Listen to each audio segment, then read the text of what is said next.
The answer to 1984 is 33 AD. Approximately. If you've done the research, you'll know that the Earth is a flat, level plane. The globe Earth model has now been completely disproved with all sorts of verifiable evidence that we've observed and scrutinised. Problem is, there's a few anomalies, and some flat earthers have attempted to explain weightlessness on the International Space Station with green screens, harnesses, and zero-G planes. Most of the inside shots are done in zero-G planes, and then some of the longer inside shots are done with a green screen and harnesses, so they just kind of float on a harness in front of a green screen. Well, it's a good theory, but I'm going to quickly debunk it and move on. Zero-G planes give you a maximum of 1 minute in a gravityless environment, whereas this video on screen posted by ESA, that's the European Space Agency, it's 55 minutes in length, and you'll find long 15-minute segments of this video with no edits or cutaways at all, so that rules out zero-G planes. The green screen and harness theory doesn't work either, because you can't interact with a green screen and put your hands on the cargo in any kind of realistic way. Neither can you squeeze a harness through a tight tunnel, and I'm 99% certain it's not done with CGI. Okay, so how do they fake it? What I'm about to say is so outrageous that 9 out of 10 of you would think that I'm some sort of a kook. But I ask you to look at the evidence and decide for yourself. I'm not even certain I believe what I'm about to say. But I'm just throwing this out there because it's another option, and the green screen harness zero-G planes isn't really something that I can buy into. I'm saying the International Space Station is filmed on the ground. And even more than that the astronauts don't know they're on the ground and think that they're in space. I'm saying it's all like a big magic trick, and I'm going to do my best to show you how I think it all works. What I'm thinking is that the International Space Station is an anti-gravity device. The British Royal Air Force conceived the idea and built a workable levitating Harrier jet in the 1950s. And you might think, well, they can levitate a heavy plane, but they can't levitate anything else. Michael Faraday was levitating heavy metals like this 165 years ago. More about that later. Critics will say, well, they can levitate a plane and some heavy metals, but they can't levitate anything else. So what we have on screen here is a microacoustic anti-gravity device. In physics, you've got something known as the Kater's frequency. They knew about this over 200 years ago in the 1800s. If you get the sound frequency right, you can levitate particles like this and move them around. Pay attention to the wobble in these micro-miniature transistors. I'll come back to that in a moment.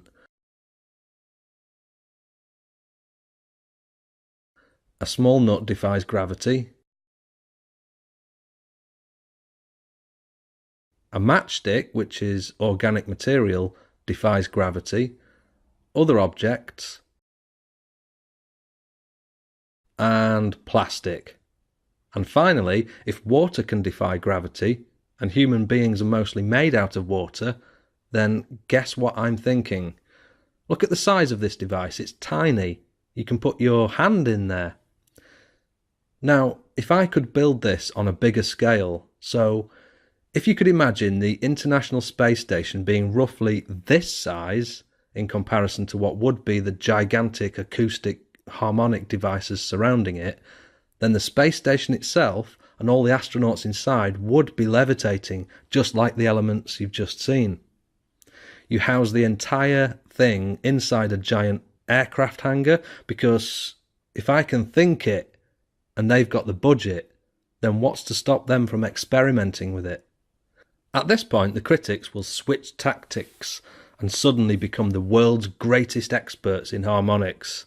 In the comments below this video, they'll say, "You can't build that any bigger because of the oogie boogie element in the waveform that prevents it from being scaled up." Nonsense. So back to the wobble. You can see the waveform that the acoustic device creates. It shows up under supercooled nitrogen. And I imagine that a human hair might wobble a bit under waveform conditions. So is this why the lady on screen has Hold It Firm hairspray on? I might be wrong, but this lady's hair appears to be moving inconsistently with what I'd expect from zero gravity. So how on earth would I go about explaining away the International Space Station on the ground? You probably think it's an impossible task and can't be done.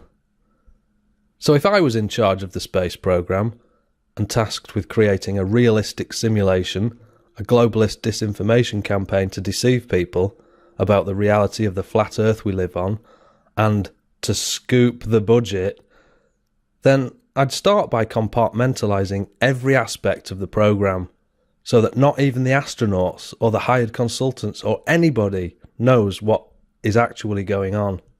Let's start with the astronauts. I'd seek out the most suggestible people I could find. Don't think that suggestible people are dumb, no. You'll find tenured professors in the biology department who think we evolved from monkeys. And they believe it. That's because they are suggestible people who bought the lies and never questioned it. So I'd select 100 potential candidates, the wannabe astronauts, and I'd put them through lots of tests, medical, physical, written.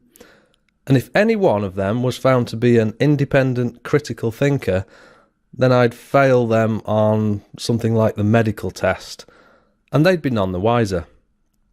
I'd hire the services of a psychologist or a team of psychologists who are skilled at hypnosis. I'd commission them to produce a detailed report about how willing the candidates are to go along with something without questioning it, and this would be the suggestibility report. There's lots of ways to test suggestibility. Show people a picture of random dots on a page and ask them if they can see the face. And if they do go along with it, and they can see a face when there isn't one, then they are the person for the job. The psychologists don't even need to know that the candidates are potential space cadets. You pay them their fees, and they are none the wiser about the true nature of the report that they've compiled.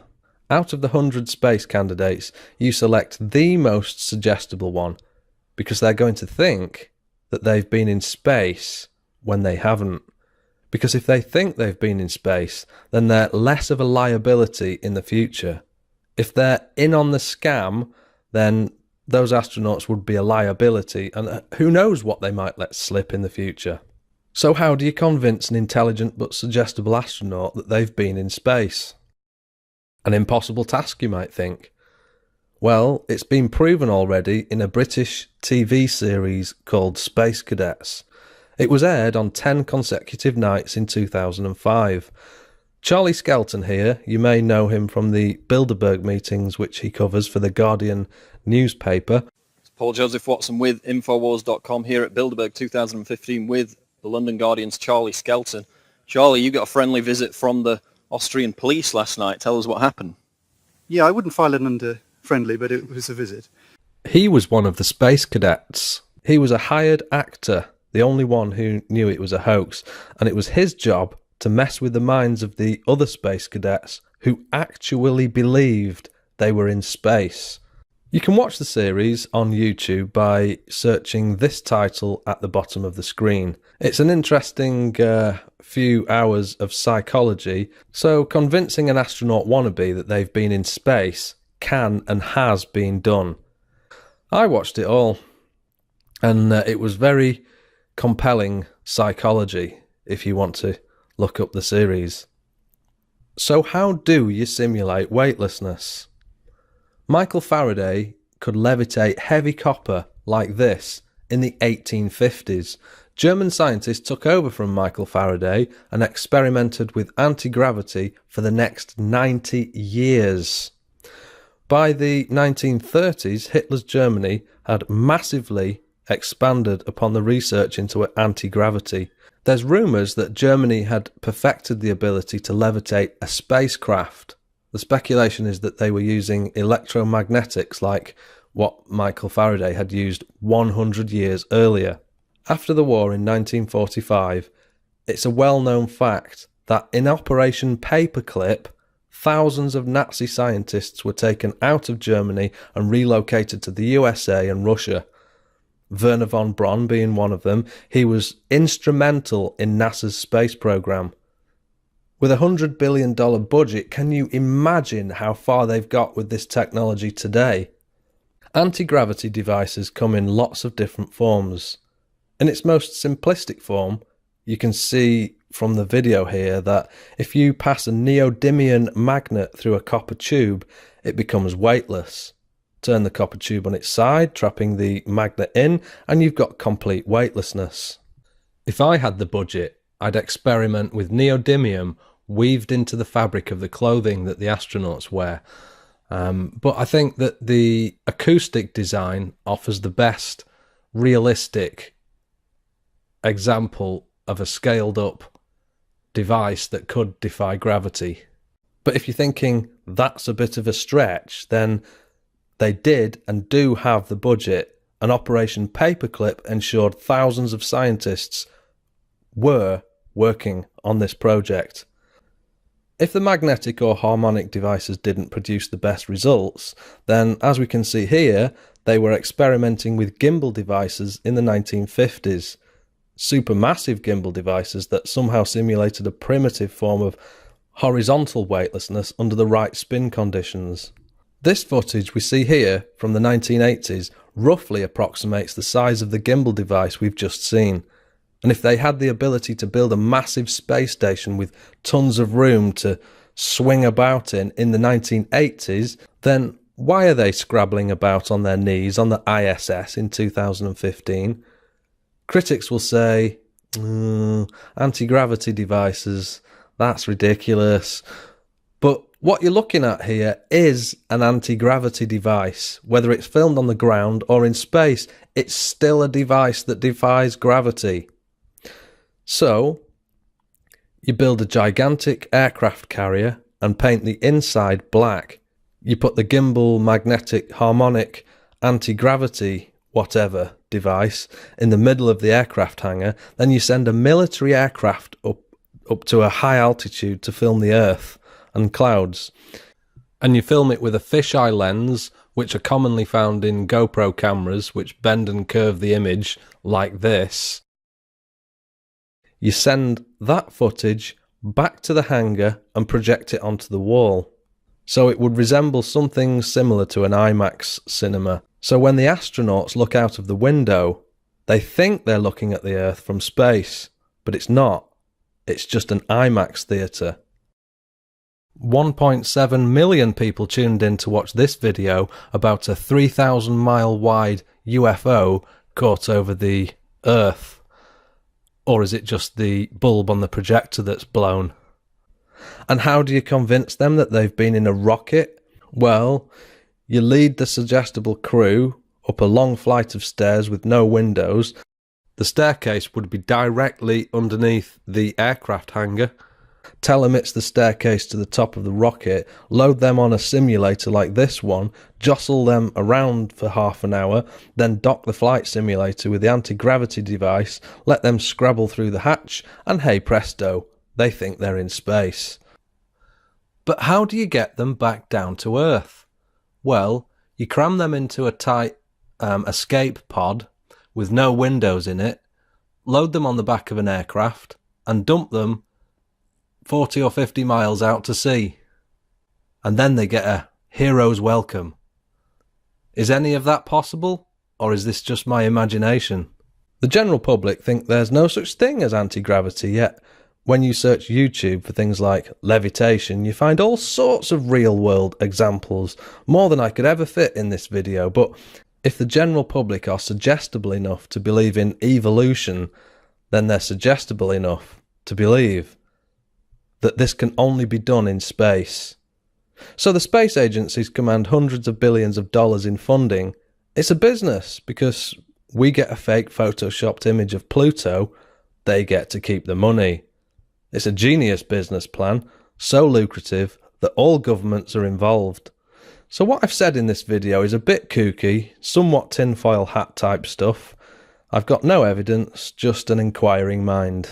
Thank you for making it to the end of this video. If you'd like to see 25 flat geocentric Earth claims that rocked my worldview, then you can click on the left. There's a mystery video on the right. If you're unable to click the screen, then you can see under the video for the links.